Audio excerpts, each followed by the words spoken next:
হাদিস শরীফের মধ্যে পাওয়া যায় টপ র্যাঙ্কের মাস্টার যার নাম ছিল আব্রাহাম বাদশাহ বিশাল সৈন্য বাহিনী চলে যায়, বিশাল সৈন্য বাহিনী নিয়ে চলে যায় কোথায়? মুসলমানদের কেবলা রাখা হবে না, কাবা রাখা হবে না, কাবাকে ভেঙে দেওয়া হবে, মুসলমানদের কেবলা রাখা হবে না। আব্রাহাম বাদশাহ বিশাল সৈন্য বাহিনী নিয়ে কাবা শরীফের দিকে চলে যায়। এ নওজওয়ানেরা, হাদিস শরীফের মধ্যে পাওয়া যায় ওই সময় কাবা শরীফের ওখানে কিছু মুসলমান ছিল। আব্রাহাম বাদশাহ বিশাল সৈন্য বাহিনী দেখে ওই মুসলমানেরা করেছিল কি জানে? পাশে একটা উঁচু পাহাড়, ওই উঁচু পাহাড়ের উপরে ওই মুসলমানেরা উঠে গিয়েছিল। ওই পাহাড়ের উপরে উঠে গিয়ে ওই মুসলমান গুলো বলেছিল কি জানে? আল্লাহর ঘর, আল্লাহ তিনি ঠিক হেফাজত করিবে। আরো জোরে বলুন সুবহানাল্লাহ। এ নবীর উম্মত উম্মতিরা, আব্রাহাম বাদশাহ বিশাল সৈন্য বাহিনী নিয়ে কাবা শরীফের দিকে এগিয়ে যায়। আল্লাহ পাক ওই সময় আব্রাহাম বাদশাহ তার সৈন্য বাহিনীর সাথে মোকাবেলা করার জন্য, আল্লাহর কাবাকে হেফাজত করার জন্য আমার আল্লাহ পাক ওই সময় একটা পাখির দলকে আল্লাহ পাঠিয়ে দিয়েছিল। একটা পাখির দলকে আল্লাহ পাঠিয়ে দিয়েছিল, যে পাখিটার নাম আল্লাহর কোরআন শরীফের মধ্যে পাওয়া যায়। পাখিটার নাম হলো আবাবিল পাখি। আবাবিল পাখি, ওই পাখিগুলো অনেক বড় বড় পাখি ছিল যে না, পাখিগুলো ছোট ছোট পাখি। ওই ছোট ছোট পাখিকে আল্লাহ আব্রাহাম বাদশাহ সৈন্য বাহিনীর সাথে মোকাবেলা করার জন্য আল্লাহ ওই পাখির দলকে আল্লাহ পাঠিয়ে দিয়েছিল। এ নওজওয়ানেরা, ওই পাখির দলেরা ঝাঁকে ঝাঁকে উড়ে উড়ে আসে আব্রাহাম বাদশাহ সৈন্য বাহিনীর সাথে মোকাবেলা করার জন্য। পাখির দলেরা ঝাঁকে ঝাঁকে উড়ে উড়ে আসে। উড়ে উড়ে এসে করেছিল কি জানে? একটা পাহাড়ের গোড়ায় ওই পাখির দলেরা নেমেছিল। এ মুসলমানেরা, তাই আপনাদের জানিয়ে দিয়ে যায়, যখন মক্কা শরীফে আপনারা যাবে, মদিনা শরীফে আপনারা যাবে, গেলে দেখতে পাবে চতুর্দিকে খালি পাহাড়। মক্কা শরীফে চতুর্দিকে পাহাড়, মদিনা শরীফে চতুর্দিকে পাহাড়। এ যুবকেরা, মদিনা শরীফে একটা পাহাড়ের নাম মনে পড়ে যায়। পাহাড়টার নাম হলো ওয়াদে জিন। ওয়াদে জিন, ওই পাহাড়টার নাম হলো জিন পাহাড়। পাহাড়টার নাম হলো জিন পাহাড়। ওই পাহাড়ের একটা ঘটনা পাওয়া যায়। ওই পাহাড়ের একটা ঘটনা, কি ঘটনা? ওটা জিনেদের পাহাড়, ওখানে নাকি জিনেরা থাকে। মদিনা শরীফে আছে পাহাড়টা।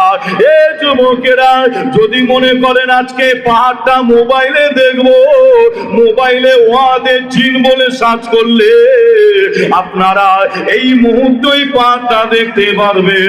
ওই পাহাড়টা হলো জিনেদের পাহাড়। ওই পাহাড়ের ঘটনা হলো কি জানে? ওই উঁচু পাহাড়ের উপরে আপনি গিয়ে উঠে যাবে।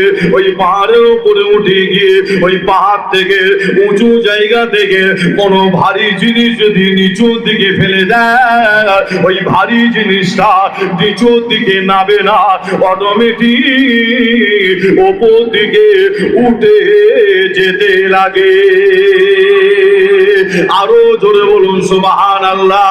এ নওজওয়ান যুবকেরা, আমি গুনাহগার আসেম বিল্লাহ মদিনা শরীফে গিয়েছিলাম আল্লাহ নবীর মাজার শরীফের সঙ্গে।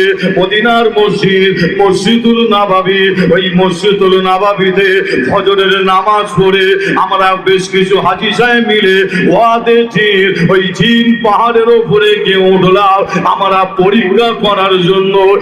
একটা পানির বোতলে পানিকে ভরে দিয়ে ওই জিন পাহাড়ের উপরে উঠে গিয়ে একটা ঢালুর রাস্তা পেলাম। ওই ঢালুর রাস্তা, গড়ান রাস্তা, ঢালুর রাস্তার ওপর দিকে পানির বোতলটাকে দিয়ে নিচুর দিকে ঠেলে দিলাম। আমরা লক্ষ্য করে দেখলাম ওই পানির বোতলটা নিচুর দিকে নামে না, অটোমেটিক ওপর দিকে উঠে যেতে লাগে। আরো জোরে বলুন সুবহানাল্লাহ।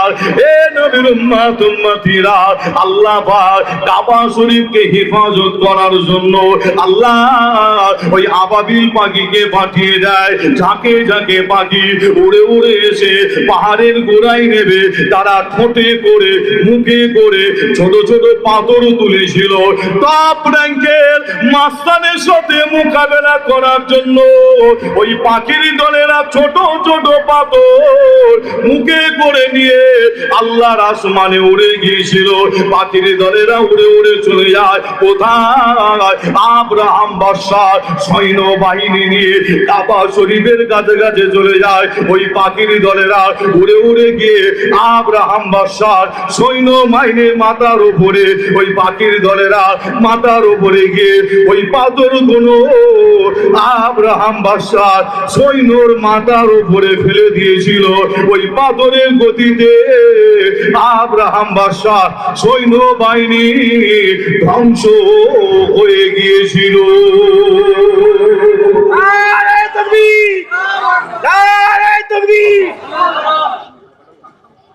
হাদিস শরীফের মধ্যে পাওয়া যাচ্ছে পাখি পায়ে করে, ঠোঁটে করে পাথর তুলেছিল ছোট ছোট। আল্লাহর আসমান থেকে ঝাঁকে ঝাঁকে পাখি আব্রাহাম বাদশাহ সৈন্য মাথার উপরে, সৈন্য বাহিনীর মাথার উপরে পাথরগুলো খালি ছেড়ে দিয়েছিল। কিতাবের মধ্যে পাওয়া যাচ্ছে ওই পাথরের গতি, স্পিরিট আল্লাহর হুকুমে এত বেড়ে গেছিল, এক একটা পাথর বুলেটের মতন কাজ করে। তাদের মাথার উপরে যখন এসে পড়ে, এক একটা পাথরের আঘাত আল্লাহ আব্রাহাম বাদশাহ সৈন্য বাহিনীকে ধ্বংস করে দিয়ে আল্লাহ তিনি কাবা শরীফকে আজও তিনি জিন্দা করে রেখেছেন। জোরে বলুন, আজও একটু জোরে হবে না? সেই পাখি আপনাদের এলাকায় আছে? আবাবিল আছে? যে আপনার গ্রাম কেন, আপনাদের থানা কেন, আপনার হাওড়া জেলা বলেন, হুগলি জেলা বলেন, পশ্চিম বাংলা বলে, ইন্ডিয়া বলে, পাবেন না। আজও সেই পাখি আছে। কোরআন শরীফের যার নাম আবাবিল আজও আছে। কোথায়?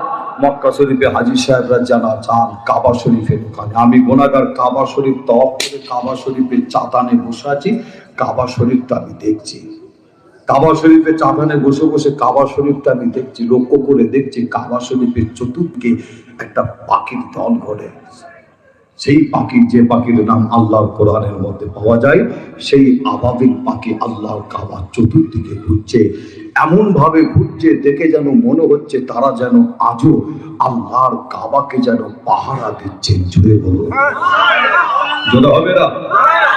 যে মোকাবেলা যদি করতে হয়, আল্লাহকে খুশি করতে হয়, রাজি করতে হয়, হাতে তরবাল, লাঠি, জেরা। মনে রাখবেন, আপনি যদি 5টা লাঠি বার করে 50টা লাঠি তারাও বার করতে পারে। ইসলাম, কোরআন, দ্বীন, শরিয়াত এই শিক্ষা দেয় রে। আপনার ইতিহাস সাক্ষী দিচ্ছেন যে এই ভারতবর্ষের জমিনে, ইন্ডিয়ার জমিনে মাথায় টুপি দিনেওয়ালা, কলমা পড়নেওয়ালা একজনও মুসলমান ছিল না। ইতিহাস সাক্ষী দিচ্ছে একটাও মুসলমান ছিল না।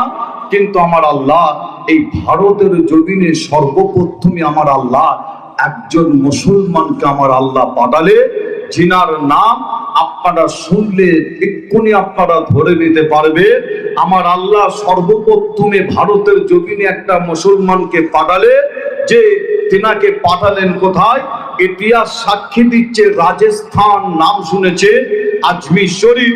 আমার আল্লাহ যে ওই রাজস্থান মরুভূমি আজমির শরীফের বুকে আমার আল্লাহ একটা মুসলমানকে পাঠালে, তিনার নাম ইতিহাস সাক্ষী দেয়, যিনার নাম হলো গরিবে নওয়াজ খাজা মঈনুদ্দিন চিশতি আজমিরি হুজুর। একবার জোরে বলুন সুবহানাল্লাহ।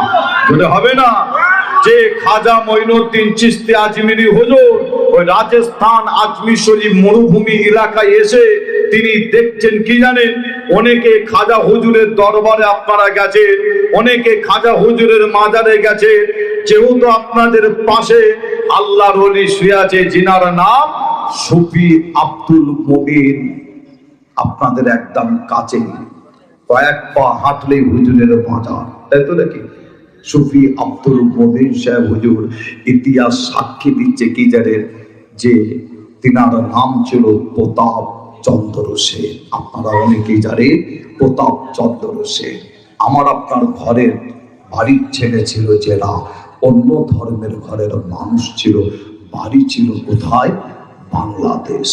কোথা বাড়ি ছিল? বাংলাদেশ। আপনাদের পাশে শুয়ে আছে। তিনার অন্তরে ইসলাম জায়গা পেয়েছিল, সুফি আব্দুল মুমিন সাহেব হুজুরের। তিনার অন্তরে কোরআন জায়গা পেয়েছে, নবীর মহব্বত ভালোবাসা জায়গা পেয়েছে। তাই সুফি আব্দুল মুমিন সাহেব হুজুর তিনি আল্লাহকে আল্লাহ বলে, নবীকে নবী বলে ঈমান এনে কলমা পড়ে মুসলমান হয়েছিলেন। জোরে বলুন। আর এই মুসলমান হওয়ার পরে হাতে হাত দিচ্ছেন কার? হাতে হাত দিলেন কার হাতে? ফুরফুরা জমিনে শুয়ে আছে আল্লাহ, যাকে তামাম পৃথিবীর মুজাদ্দেদ করেছিলেন। জোরে বলুন। জোরে হবে না? অনেকে বলে 52 জেলার পীর, 52 জেলার মুজাদ্দেদ। আপনি আমার রেকর্ডিং খুঁজলে পাবেন। আমি আজকে বলছি যে না, রেকর্ডিং প্রমাণ আপনারা পাবে। আমি আসিম বিল্লাহ 52 জেলা বলি যে না, আমি আসিম বিল্লাহ বলি আল্লাহ আমার আপনার পীরকে তামাম পৃথিবীর জন্য মুজাদ্দেদ করেছিলেন। জোরে বলুন। একটু জোরে হবে না? যারা 52 জেলা বলে তাদের আপনারা জানবেন, তাদেরকে প্রশ্ন করবেন, ভাই 52 জেলা কেন বলো? বলবে তিনার 52 জেলায় মুরিদ, তাই আমরা তেনাকে 52 জেলার পীর বলি, তাই তো নাকি? এটাই বলবে। আচ্ছা আসলে কি তাই? দাদা হুজুরের 52 জেলার খালি তিনি 52 জেলায় তিনার মুরিদ, না 52 জেলার বাইরেও আছে? যারা 52 জেলা বলে তাকে প্রশ্ন করুন, ভাই 52 জেলা কেন বলা হয়? বলবে তিনার মুরিদ হচ্ছে খালি 52 জেলায়, তাই তেনাকে 52 জেলার পীর বলা হয়, মুজাদ্দেদ বলা হয়। যে আসলে কি আপনার দাদা হুজুরের 52 জেলা, না 52 জেলার বাইরে? বলে 52 জেলার বাইরেও আছে। বিভিন্ন সিটিতে আপনি চলে যান, বিভিন্ন জায়গায় চলে যান, আপনি ইন্ডিয়ার জমিনে তো পাবেন। ইন্ডিয়ার বাইরে আপনাদের বলি, ইন্ডিয়ার ভেতরে কথা বলছি না, ইন্ডিয়ার বাইরে কথা বলি, যে আপনার 52 জেলার পীর আমার আপনার পীর মুজাদ্দেদুজ্জামান দাদা হুজুর মুজাদ্দেদ ছিলেন 52 জেলা। শুধু জেলা পাকিস্তান নাম শুনেছেন, যে পাকিস্তানের বুকে আমার আপনার পীরের খলিফার মাজার আছে। জোরে বলুন। জোরে হবে না? আচ্ছা আপনাদের একটা দেশের নাম বলি, বাংলাদেশ নাম শুনেছেন আপনারা? কি নাম শোনেন না? বাংলাদেশের বুকে আমার আপনার পীরের মুরিদ কত জানে? হাজার হাজার বলা ভুল হবে, লাখ লাখ, এই লাখ লাখ বলা ভুল হবে। বাংলাদেশের বুকে আমার আপনার পীরের মুরিদ কোটি কোটি মুরিদ। জোরে বলবেন না? আরো জোরে হবে না? বাংলাদেশে এমন কোন জেলা নাই যে প্রত্যেক জেলায় জেলায় দাদা হুজুরের সিলসিলা অনুযায়ী আপনার মসজিদ, খানকা, মাদ্রাসা হাজার হাজার চলছে। জোরে বলবেন। তাই আমার আপনার পীরকে আমি আসিম বিল্লাহ বলি, শুধু 52 জেলা নয়, তামাম পৃথিবীর মুজাদ্দেদ আল্লাহ করেছিলেন। সেই মুজাদ্দেদুজ্জামান দাদা হুজুরের হাতে হাত দিয়েছিলেন, আপনাদের এখানে শুয়ে আছে, যে তিনার হাতে হাত দিলে আর নাম তেনার হলো কি? সুফি আব্দুল মুমিন। যে মুজাদ্দেদুজ্জামান বললেন, যাও তুমি জঙ্গলে চলে যাও, যে জঙ্গলে গিয়ে আল্লাহর ইবাদত, আল্লাহকে খুশি, আল্লাহকে রাজি করো। যে তিনি জঙ্গলে গেলে কিছু কম বেশি 22 বছর আল্লাহর ইবাদত তিনি জঙ্গলে করেছিলেন। জোরে বলুন সুবহানাল্লাহ। আরো জোরে হবে না? তিনি যখন জঙ্গল থেকে বার হয়ে যখন চলে এলেন ফুরফুরা দরবার শরীফে, সুফি আব্দুল মুমিন সাহেব দাদা হুজুরের কাছে এসে দাদা হুজুরের দরবারে এসেছেন। দাদা হুজুর বাড়ির ভেতরে বসে আছে। আমার আপনার পীর মেজো হুজুর পীর কেবলাকে, তার মানে মেজো ছেলেকে বলছে, মেজো ছেলে একবার বাইরে যাও তো, আমার একটা মুরিদ এসেছে জঙ্গল থেকে, একবার বাইরে যাও তো। এটা বলছে কে? মেজো হুজুর তিনি নিজের জবান থেকে বলছে, আব্বা আমাকে হুকুম দিল, বাইরে আমি গেলাম। বাইরে গিয়ে দেখলাম তিনার সাথে সাক্ষাৎ হলো, সালাম তিনার সাথে হলো। তিনার সাথে সালামের পরে অনেক আলোচনা, অনেক কথা বলতে বলতে সুফি আব্দুল মুমিন সাহেব হুজুর বলছে মেজো হুজুরকে, কি বলছে জানেন? মেজো ভাই, আমি যখন সর্বপ্রথম জঙ্গলের ভেতরে প্রবেশ করলাম, আমি দেখলাম জঙ্গল থেকে বাঘ ছুটে ছুটে আমার দিকে আসছে, আমাকে খাবে বলে।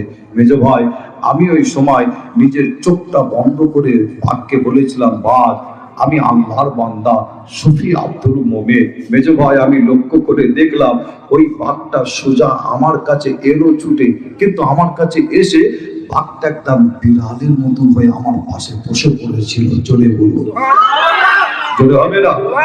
কত বড় আল্লাহর ওলি আপনাদের পাশে শুয়ে আছে। তবে আমি আপনাদের ভাই ছেলে হিসাবে বলে যাব, আল্লাহর ওলিদের মেহনতের দেশ ভারতবর্ষ। যে হ্যাঁ, ইসলামের আলো, দ্বীনের আলো যে আমার আল্লাহ ভারতের এ কোনায় ও কোনায় পৌঁছে দিয়েছে, এটা ইতিহাস বলছি, আমি মন গড়া কথা বলছি যে না, ইতিহাস পড়ার পরে বলছি, ইসলামের আলো, দ্বীনের আলোকে আমার আল্লাহ ভারতের জমিনের এ কোনায় ও কোনায় আল্লাহ পৌঁছে দিয়েছিলেন ওলিদের দ্বারাই। একবার জোরে বলবো, জোরে হবে না? আজমির শরীফে খাজা মঈনুদ্দিন চিশতি আজমির হুজুর এলেন, মাথায় টুপি দেনেওয়ালা, কলমা পড়েনেওয়ালা একজনও মুসলমান ছিল না। যে সেই মরুভূমি এলাকায় খাজা হুজুর এসে দেখছেন মানুষেরা গোনার কাজে লিপ্ত, অন্যায় কাজে লিপ্ত, মানুষেরা গরিবের উপর অত্যাচার জুলুম করতে লাগে, মহিলাদের উপর অত্যাচার। আপনার খাজা হুজুর দেখছেন মানুষ গোনার মধ্যে ডুবে আছে, অন্ধকারের মধ্যে ডুবে আছে। খাজা হুজুর ওই সময় করলেন কি? খাজা হুজুরের জীবনের মধ্যে পাওয়া যায় আল্লাহর ওলি ওই সময় সর্বপ্রথম রাজস্থান আজমির শরীফের বুকে কলমা দাওয়াত, ইসলামের দাওয়াত দিতে লাগলেন। কিন্তু এই কলমা দাওয়াত, ইসলামের দাওয়াত দেওয়ার পরে কিছু মানুষের মনে রাগ হলো। আজমির শরীফের কিছু মানুষের মনে রাগ হলো, কি রাগ? এই মুসলমানটাকে ভারতের জমিনে থাকতে দেয়া হবে না, তাড়িয়ে দিতে হবে। খাজা হুজুরের জীবনী সাক্ষী দেয়, আল্লাহর ওলিকে ভারত থেকে তাড়ানোর চেষ্টা করেছিল, কিন্তু আল্লাহর ওলিকে তারা তাড়াতে পারে না। একটা মুসলমান ভারতের জমিনে, তাকে কিন্তু তাড়াতে পারে না। অথচ বর্তমান আমরা পশ্চিম বাংলা যদি হিসাব করি, অনেক মুসলমান, কিন্তু এনআরসির নাম শুনলে আমরা ভয়ে কিন্তু পেরেশান। এমপিআর এর নাম শুনলে আমরা ভয়ে পেরেশান। খাজা হুজুর একটা মুসলমান তাকে তাড়াতে পারে না। খাজা হুজুরের জীবনী সাক্ষী দিচ্ছে, আল্লাহর ওলিকে যখন তাড়াতে পারে না, খাজা হুজুরকে জানে মারা প্ল্যান করলো। কিছু মাস্তান তৈরি হলো, আল্লাহর ওলিকে জানে মারবে। যে আল্লাহর ওলিকে জানে মারার প্ল্যান করলো, কিন্তু জানে মারতে পারে না। খাজা হুজুরের জীবনী সাক্ষী দিচ্ছে, একটা টপ র্যাঙ্কের মাস্তান আজমির শরীফে তৈরি হলো, আল্লাহর ওলিকে জানে মারবে। যে টপ র্যাঙ্কের মাস্তান, যার নাম শুনলে মানুষ ভয় পেত, ভয়ে কাঁপতো, টপ র্যাঙ্কের মাস্তান নাম হচ্ছে কি? খাজা হুজুরের জীবনীর মধ্যে পাওয়া যাচ্ছে যোগী জাইপাল। নাম ছিল কি? যোগী জাইপাল, টপ র্যাঙ্কের মাস্তান। ভয় পেত মানুষ কেন জানে? ওই যোগী জাইপাল একটা বড় ছিল জাদুঘর, যার উপরে জাদু করতো, বাঁচার আশা থাকতো না, কঠিন জাদুঘর ছিল। যে আল্লাহর ওলি খাজা হুজুরকে মারার জন্য যোগী জাইপাল শেষ পর্যন্ত একটা প্ল্যান করে করছে কি জানে? একটা পাথরে জাদু করছে যোগী জাইপাল, আল্লাহর ওলিকে মারবে, পাথরে জাদু করছে। যে এই পাথরটা ছোট পাথর ছিল যে না, বিশাল বড় পাথর। এত বড় পাথর এই গ্রামের 300 থেকে 500 যুবক মিলে গিয়ে পাথরটাকে তুলে চাগানোর চেষ্টা করলে পাথর তুলে চাগাতে পারবে না। ওই পাথরে যোগী জাইপাল জাদু করে জাদু করে জাদু করে পাথরটা আল্লাহর ওলির দিকে ছুড়ে দিল।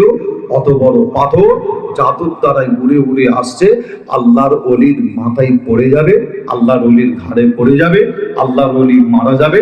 ওদের মনটা খুশি হয়ে যাবে যে পাথর উড়ে উড়ে আসছে। কিন্তু একটা মুসলমান ভারতের জমিনে যে তিনি মোকাবেলা করার জন্য তিনি তৈরি হলেন, কি করলেন? আল্লাহর ওলি ওই সময় নিজের এই একটা হাত আসমান অর্থাৎ পাথরের দিকে আল্লাহর ওলি একটা হাতকে তুলে দিয়ে পাথরকে বলেছিল, এ পাথর, আল্লাহ যদি হুকুম হয়, আমি মঈনুদ্দিন অবস্থায় রয়ে গিয়েছিল। একবার জোরে বলুন, জোরে হবে না? এটা হলো কিভাবে? মনে রাখবেন, আল্লাহকে তিনি খুশি করেছিলেন, রাজি করেছিলেন। তিনি কিন্তু নামাজ ছাড়তেন না। যে আবার বলছি, নামাজ পড়তে হবে, কিন্তু নবীকে বাদ দিয়ে নাই। রসুলের ভালোবাসা প্রেম অন্তরে তৈরি করে নামাজ যদি পড়েন, আল্লাহ আসমান থেকে আপনারও উপরে মাদাত করবে। জোরে বলুন, জোরে হবে না?